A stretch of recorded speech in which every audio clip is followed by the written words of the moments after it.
লোকসভা নির্বাচন যত এগিয়ে আসছে উত্তেজনার পারদ ততই চড়ছে। তবে এখানে একটু অন্যরকম লড়াই। নদিয়ার কৃষ্ণনগরের রাজা কৃষ্ণচন্দ্রের আমলে এই রাজবাড়ি প্রতিষ্ঠিত হয়। আজ থেকে 500 বছর আগে এই রাজবাড়ি থেকে জগদ্ধাত্রী মায়ের পুজোর সূচনা হয়। তবে 2024 সালের লোকসভা নির্বাচনে কৃষ্ণনগর লোকসভা কেন্দ্রের নির্বাচনী প্রচারে সকাল সকাল বেরিয়ে পড়েছেন একদিকে মহুয়া মৈত্র, অন্যদিকে কৃষ্ণনগর রাজবাড়ির পরিবারের সদস্যা বিজেপির প্রার্থী অমৃতা রায়। তিনি সকালে তার রাজপ্রাসাদ থেকে বেরিয়ে কৃষ্ণচন্দ্রের প্রতিকৃতিতে মাল্যদান করেন ও পরে মায়ের বেদিতে আশীর্বাদ নিয়ে বেরিয়ে পড়েছেন। তবে মহুয়া মৈত্র পোড় খাওয়া রাজনীতিবিদ হলেও ভোটের ময়দানে রাজ পরিবার থেকে এই প্রথম নির্বাচনী লড়াইয়ে অমৃতা রায়।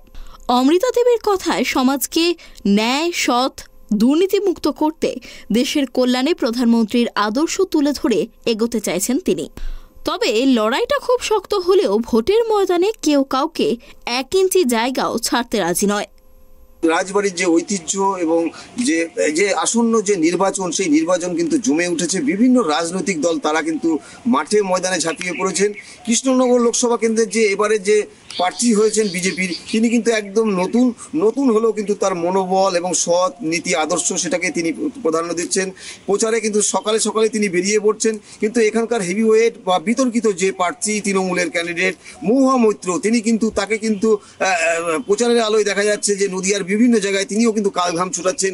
তবে নির্বাচনে 4ই জুন যে ফলাফল ঘোষণা হবে, কার পাল্লা ভারী, কে হাসবে, মসনদের লড়াইয়ে কে জিতবে, সেই কিন্তু সময়ের অপেক্ষা কিন্তু থাকছে। তবে তৃণমূল কংগ্রেস নাকি এখানে বিজেপির পদ্মফুল ফুটবে কৃষ্ণনগর লোকসভা কেন্দ্রে, সেটাই কিন্তু এখন দেখার বিষয়।